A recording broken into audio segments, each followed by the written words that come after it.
बातमी आहे संपूर्ण सातारा जिल्ह्याला हादरवून सोडणाऱ्या हत्याकांडाची।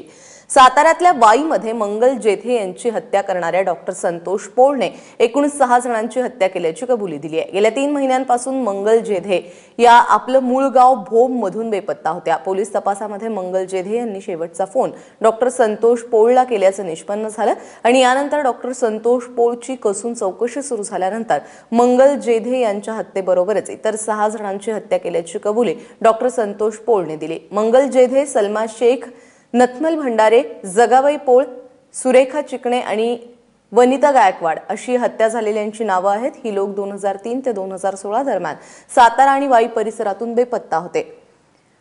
डॉक्टर संतोष पोळशी हे परिचित होते। यापैकी 4 मृतदेह हे डॉक्टर संतोष पोळच्या फार्म हाऊसवरती पुरण्यात आले होते। डॉक्टर संतोष पोळने या हत्या नेमक्या कोणत्या कारणासाठी केल्या याबद्दल अजून कोणतेही ठोस कारण पुढे आलेलं नाही। 2003 पासून काही मिसिंग महिला आहेत वाई पोलीस स्टेशनच्या एरियामध्ये। तर या सर्व ज्या मिसिंग आहेत त्याचा आम्ही अभ्यास करून आजूबाजूच्या पोलीस स्टेशनला काय मिसिंग आहेत या सर्वांचा अभ्यास करून जे 5 जे महिला मिसिंग आहेत त्या खरंच हे एक खूप सिरियस केस आहे आणि या सिरियस केसमध्ये वाई पोलीस, क्राईम ब्रँच आणि ओव्हरऑल सातारा पोलीसला डिटेक्ट करण्यामध्ये मोठं यश आलेलं आहे। आणि हे सगळं प्रकरण उघडकीस आल्यानंतर भोम गावातील महिलांशी संवाद साधले आमचे प्रतिनिधी राहुल तपासे यांनी। कधी डॉक्टरी पेशा असल्यामुळे त्याच्या कधी मारांना ह्याला लागत नव्हती, तर असं वाटत पण नव्हतं गावात लोकांना असं होईल म्हणून। कारण हे सुद्धा आता ह्या वनिता गायकवाड हिचं जे झालं त्या मुली लय लहान लहान होत्या, ह्या असं व्हायला नव्हतं पाहिजे। पुरी म्हणजे उघड्या पडल्या, त्या पुरींचं लय हाल झालं, तर त्यानंतर असं म्हणजे व्हायला नव्हतं पाहिजे या गोष्टी। एखादा रोग झालाय असं इथल्या गावातल्या लोकांना काय सांगाल त्या संदर्भात?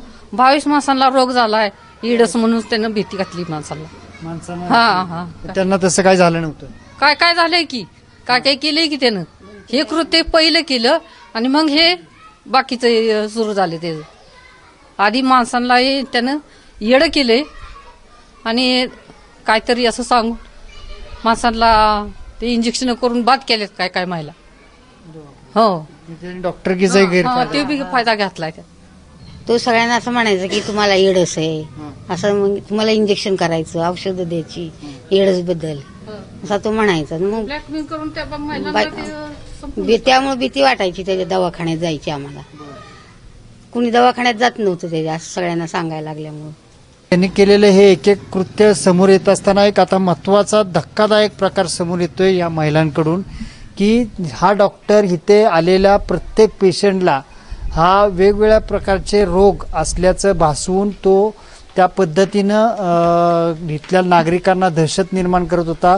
अनेकांना HIV झालंय असं एकंदरीत सांगण्याचा प्रयत्न तो करून अनेकांना आपल्या दवाखान्यात येण्यासाठी भाग पाडत होता। मात्र निश्चितच या सर्व प्रकारामध्ये त्याची डिग्री ही खरी आहे की खोटी आहे हा एक प्रश्न महत्वाचा म्हणावा लागणार आहे। कॅमेरामॅन निलेश राहुल तपासे, ABP माझा, धोम, सातारा।